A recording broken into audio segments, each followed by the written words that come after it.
A thread by Carlos Osuita. Speaking of cognitive rigidity, the Democrats and all of their media and Hollywood lackeys honestly believe that choosing Kamala Harris makes the defeat of President Trump inevitable. Just ask Arkuri Polasek, one of three. It's fascinating watching you stumble around trying to explain how the actions of a senile dotard are three-dimensional chess. Two of three. Thank you for responding and making it so easy to identify you and other fake accounts. Three of three. You're not a very effective sock puppet, are you? Someone else called me a burner account. I had to look it up. A social media account that one uses to post anonymously and avoid having their posts, usually ones that are inappropriate somehow, traced to them. Believe me, they've convinced themselves that Trump is an idiot and Biden will crush him in the election. That's why they claim that anyone with opposing views is fake. Their views are mainstream. Radical leftism is mainstream. In order to believe this, they must reject reality.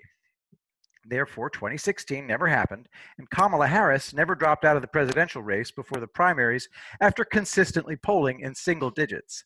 Now, Kamala Harris is a brilliant choice by Biden.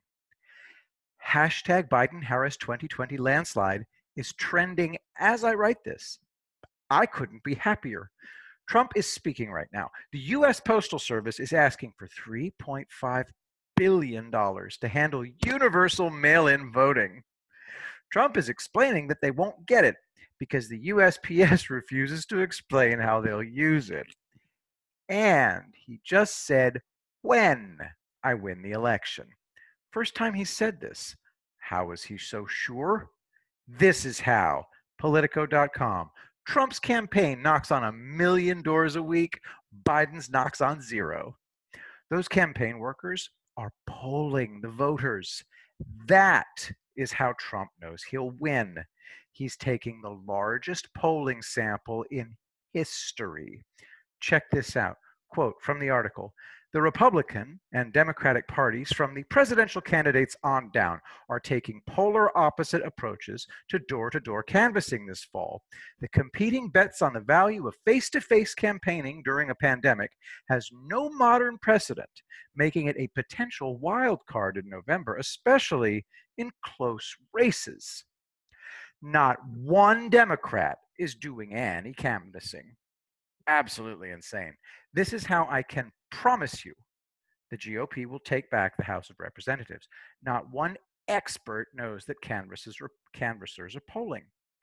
Trump supporters are eager to let Trump know their support. Nothing big tech and the media are doing matters. By polling 1,000,000 people a week, Trump has learned exactly how the election will go. And of course, we have the Judas goats. They are real. It's not an accident that the Democrats have made exactly the wrong decision every single time they're faced with a choice. Threatening senators if they vote to confirm a Supreme Court justice. Threatening senators if they vote to acquit Trump in the trial. Trump's Judas goats are telling the Democrats that they need to be as forceful as Trump. This is another of the many reasons that Trump tweets. He makes statements that make Democrats blow their tops in outrage, but Trump seems to suffer no consequences. So the Democrats think that the answer to winning the election is to become the caricature they've drawn of Trump. The point they miss is that Trump's quote unquote threats are actually actions that he is authorized legally to take, and he virtually never has to follow through. The Democrats always have to outdo their opponents. So, since they have no ability to mobilize federal and military tactical teams, they use brown shirts instead. And of course, it backfires to an extent that they never imagined. Therefore, they ignore it. Here's a great example of leftist amateurism versus professionalism. Watch what happens when the Fed emerges. Antifa jackass with a hammer banging on a door of the federal house.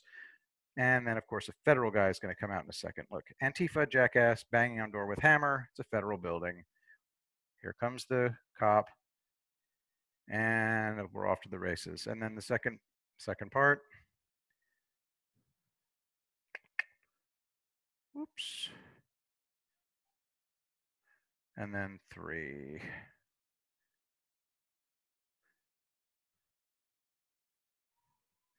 The idiot wasn't even able to hit the Fed. And the idiot was very lucky. See what I see? Red dot on the idiot.